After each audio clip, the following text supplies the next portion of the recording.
George, do you enjoy what happened in Philly last year? I don't know. Pretty quickly. Week, I don't know. I kind of flush everything pretty quickly. Every single week, whether it's win or loss, whether it's last week's install, it's flushed completely. You could ask me about a play last week, I don't know what it is. The new football season, I don't really reminisce too much on it. So, yeah, I couldn't tell you. I never really thought about it. When you see highlights or anything like that from that game, does it kind of rekindle any emotions, any feelings from? No, game that we lost. It is what it is. We lost. They won. On to the next one. The kind George, of do you refrain enjoy in this locker room this week has been, this is a new year. You don't want to think about that game. Is that colored at all by the potential that you guys could play again at some point this season? I think guys are just. I think we've done a really, really good job of being focused on one game at a time. I think the guys are just trying to do that. I think there's more media people this week of practice than I've seen all year. You guys tend to, make things a little bit bigger than they are. It's a Week 13 game. Yes, it's against the Philadelphia Eagles. Yes, they're the 1 seed. We're fighting for potential seeding. Yes, that's all big, and I 100% agree with you guys there. I don't think it really has anything to do with last year. I actually saw a clip from their head coach. We talked about that. He just said that, hey, last year is last year. There's different teams, different coaches. And we've got one of their best players in Hargrave on our roster now, and hey, it's a different game. And I'm not really holding on to anything that happened last year. It was a football game. We lost. They get better and figure out a way to win. Speaking of different games, are you having anything with Moody on this Michigan-Iowa game Saturday night? Are you trying to get me in trouble? Well, your lockers are so close. You're an Iowa guy, he's a Michigan. You're surrounded by Michigan people. I know. I can't get away from Tracy, not once in my life. This guy of here. course. No, I got Moody. We got Ronnie, Tracy. Yes. For some reason, I think I need 10-1 odds. No, I'm kidding. I'm looking forward to the game. It's going to be really fun to watch that one. But they don't ever stop talking about how good they are. It's really fun. He talked about how he was insecure about being a all-around back. Do you think that's crazy? He's insecure about that? Oh, wow. That's fun. No, why was he insecure about it, Jennifer? Because did you bully him? I did not. Okay. He has been described as a slot receiver as opposed to being an all-around back, so we wanted to make sure when he got here that he was used as a full all-around running back as opposed to just receiver. There's a couple ways you could slice that. I would say the more you can do is always better. You can use you more ways, you can ball more ways, affect defenses in more ways.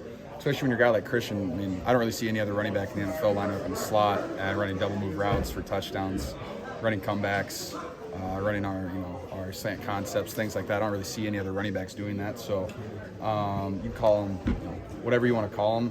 He's one of a kind, and he's probably the best in the world to do what he does. Kyle has compared him to Steph Curry before, saying that because of the threat that he can, pose with everything, there's like a gravitational pull toward him. Do you feel that when you're running pass patterns? I feel like Kyle said that because he's the shortest on the field, but I couldn't miss that one. That was too easy. That was way too easy. What's wrong with short? Who said that? That's brutal. Come on, man. I'm on one today. No, 100%. When you have a guy like Christian who you're in the backfield, he motions out, he's like 5 yards off the line of scrimmage in a wide receiver stance. Like he does all these different things, and you have to account for him because if he gets the ball you get the ball behind the line of scrimmage, and it could be a touchdown. You get the ball 5 yards down the field. Like he can score from anywhere. And so as a defense, and he's running back, so it's like, all right, well, are you going to line up a linebacker on him? Okay, are you going to line up a nickel on him? Well, how are you going to cover the other 4 guys in the field? And he does have that, gravitational pull, and I think that's a really good way to put it. I think you put Debo in the same situation when he's in the backfield. People are like, oh, okay, well, how are we going to guard that guy out of the backfield? You're going to leave a linebacker one-on-one. And so it just allows, everyone else just to get these awesome one-on-one matchups. And Christian still wins on those. Debo wins on them. Ayuk wins on them. I win on them. Juwan always wins. So it's just we have a really good plethora of players. And having a guy like Christian definitely helps. George, they have a lot of linebacker injuries. Some would say. Yeah. It would seem like you might have some favorable matchups. How do you view who they might have out there on the field Sunday? You never want to lose your top players. You don't want to lose your starters. It definitely puts you at a, I don't want to say a disadvantage because you don't know the guys that are going to, get in there. And, those guys could step up and play the best game of their lives. It's the NFL. Everybody gets paid. Yes, or if you're supposed to beat a backup, yeah, for sure. I'm looking forward to any time I get a linebacker matchup. I don't care if it's Fred Warner or someone's practice squad guy. Like, I love linebackers. Like, that's really fun for me. So, yeah, whatever they put out there, I think the previous question, like, we just have a lot of guys out there. So if you're going to leave a bunch of linebackers all over the place, I'd love to see that. If it works really well for them, it works really well for them. Like, I play, they coach, they game plan, and I'm just excited to see how they guard us.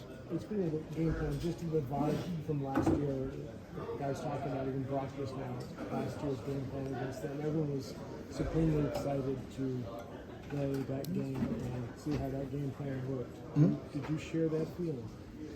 You know what? Every time I walk in on a Wednesday or a Thursday to see Kyle's install, I'm always pretty excited. There's some really fun stuff in there. Sometimes I tell him that it's a lot and he needs to dial it back a little bit. And he does a good job with that too. But I look forward to every single game because you never know. He goes back like the Cincinnati Bengals game plan. He thought Debo. I think it was Debo. I think Debo's still healthy for that. Or is he back yet? Was he Debo? Any idea? Cincy? No. Oh, he said that he thought someone else was going to have a huge game, and I ended up with like 100+ yards, right? And so like. You never really know what's going to pop. Kyle just kind of feels it. He puts out a bunch of stuff that he thinks is going to work, and then when he feels like someone has a favorable matchup, he just attacks it. And so it's just fun to be, Kyle's game plans are just really fun to be a part of because, I've had games where I've had one catch, and I've had games where I've had 15. So whatever happens. And but yes, to answer your original question, I was excited last year. I'm excited this year. It's going to be fun.